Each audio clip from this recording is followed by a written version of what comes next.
Just days after the murder of a Johns Hopkins researcher in Charles Village, the Baltimore City State's attorney and the man who wants her job appeared on stage together, and only ABC2 News was there. Good evening, I'm Kelly Swoop. The city's top prosecutor, Patricia Jessamy, has come under fire since that murder, with critics saying she hasn't been tough enough on violent criminals. It's an issue that came up during her debate with challenger Greg Bernstein.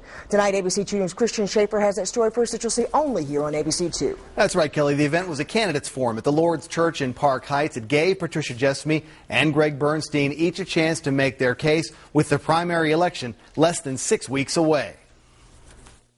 Both the incumbent and the challenger on hand in Park Heights. It didn't take long for Greg Bernstein, who would like to be Baltimore City's next state's attorney, to criticize conviction rates under Patricia Jessamy. I also became increasingly frustrated with the seeming inability of the state's attorney's office to act cooperatively with the police department. Jessamy responded that while Bernstein is a former federal prosecutor, he spent much of his career in another role. Mr. Bernstein would have you believe that he has been concerned about crime for a long time. He's been a criminal defense attorney.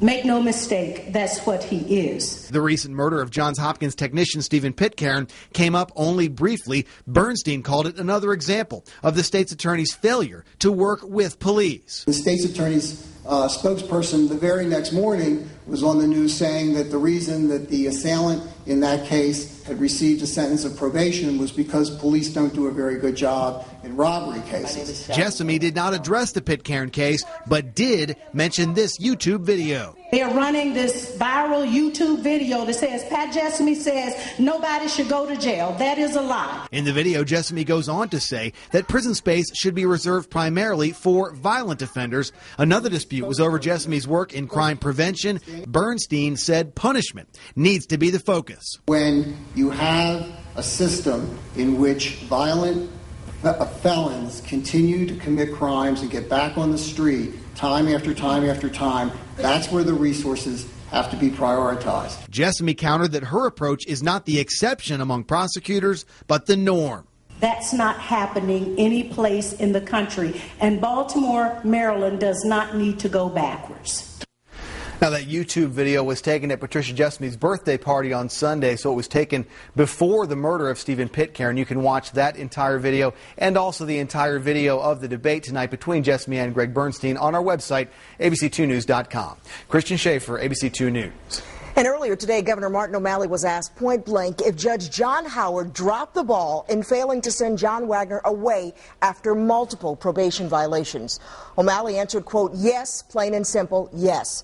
Judge Howard was an appointee of former Governor Bob Ehrlich.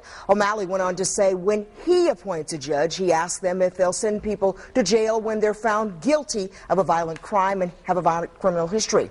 Ehrlich's campaign responded saying the former governor is as outraged as anyone about Pitcairn's murder. He also said he wants to find out exactly what went wrong so it never happens again. Stephen Pitcairn's friends and loved ones today remembered his life, and one of those at today's viewing in South Florida was Pitcairn's youth pastor. Desired to use his gifts and talents that he was given by God to make the world a better place to live in. Stephen Pitcairn will be laid to rest tomorrow in Florida. Funeral services are at 10 at the First Presbyterian Church in North Palm Beach, Florida. Interment will follow at the Riverside Memorial Park.